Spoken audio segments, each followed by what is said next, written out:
আমার দারুল উলুম সিমলাজার এই শিক্ষা প্রতিষ্ঠানের চতুর্থ বার্ষিক অধিবেশন আর ধর্মসভা 2025 সনের জানুয়ারি 9 তারিখ আর 10 তারিখে দুদিনীয়া কার্যসূচী মাদ্রাসাগণ মানে প্রথমে 2021 পৰা স্থাপিত হৈছে আৰু তাৰে আমি সেই ধৰ্মসভা প্ৰত্যেক বছৰে মানে কৰি আছো। এইটো বাৰ্ষিক সভা আৰু এইবাৰ আমাৰ চতুৰ্থ বাৰ্ষিক ধৰ্মসভা হ'ব আৰু এই ধৰ্মসভাখনত মানে 9 তাৰিখ আমাৰ বঁটা বিতৰণী সভা আছে আৰু 10 তাৰিখত সভা হ'ব আৰু এই সভাৰ কাৰণে আমি মানে বহুত মানে প্ৰচেষ্টা মানে বহুত কৰি আছো আৰু এই সভাত মানে বিভিন্ন জায়গাৰ ঠাইৰ মানুহ আহে আৰু সভাখন মানে ভালদৰে চলি আছে। আমাদেৰ প্ৰত্যেক বছৰ যেনেকুৱা হয় এইবাৰ আশা কৰিছো ভালদৰে মানে সভাখন চলি পাবে।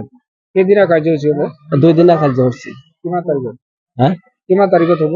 এইটো 9 তাৰিখ আৰু 10 তাৰিখ হ'ব। 9 তাৰিখত হয়তো আপোনাৰ বঁটা বিতৰণী সভা আৰু তাতে মুকলি সভা আছে আৰু 10 তাৰিখত আমাৰ এই ধৰ্মসভা মানে মূল সভা হ'ব। ক'ৰ পৰা আহিব বক্তাসকল? বক্তাসকলক আমাৰ সেই দৰঙৰ পৰা মুফতিউৰ ৰহমান আহিব, আজাৰী ছাৰ আৰু এজন সেই দক্ষিণ ভাৰৰ এজন হাফিজ সাহেব মুফতি সাহেব আহিব আৰু গোৱালপাৰাৰ এজন জহিৰুদ্দিন কাৰি মৌলানা তেখেতেও ইয়াতে আমাৰ এই ধৰ্মসভাত অংশগ্ৰহণ কৰিব। কিমানজন ছাত্ৰ ছাত্ৰী আছে? আমাৰ ইয়াতে ছাত্ৰ ছাত্ৰী 150 আছে ছাত্ৰ ছাত্ৰী আৰু ইয়াতে আপোনাৰ দুয়োটাই মানে শিকোৱা হয়। যেনেকুৱা আমাৰ ইছলামিক যিটো কোৰআন শিক্ষা সেইটো দিয়া হৈ আছে আৰু ইয়াতে জেনেৰেল শাখাও আছে।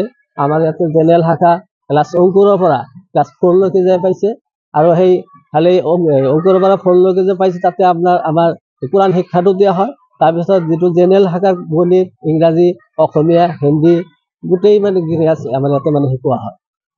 ৰায়পুৰত আছে। থকা বা খোৱা লোৱাৰ কিবা ব্যৱস্থা আছে? থকা খোৱা লোৱাৰ ব্যৱস্থা আছে। আমাৰ ইয়াতে হোষ্টেল আছে। হোষ্টেলত মানে ইয়াতে 50 জন মান ছাত্ৰ মানে ইয়াতে থাকি আছে, মানে থাকি খোৱা বোৱাৰ ব্যৱস্থা আমি দি আছো।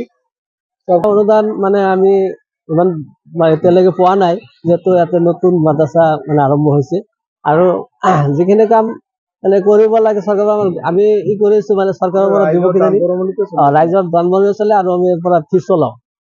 ল'ৰা ছোৱালী অলপ মানে কিবা অলপ ফিজ ধৰো, এই ফিজখিনি মানে ল'ৰা ছোৱালী গাৰ্জেনবিলাকে দি আছে। যিকোনো খবৰৰ বাবে যোগাযোগ কৰক 7099017330 লগতে 7099017110 নম্বৰত।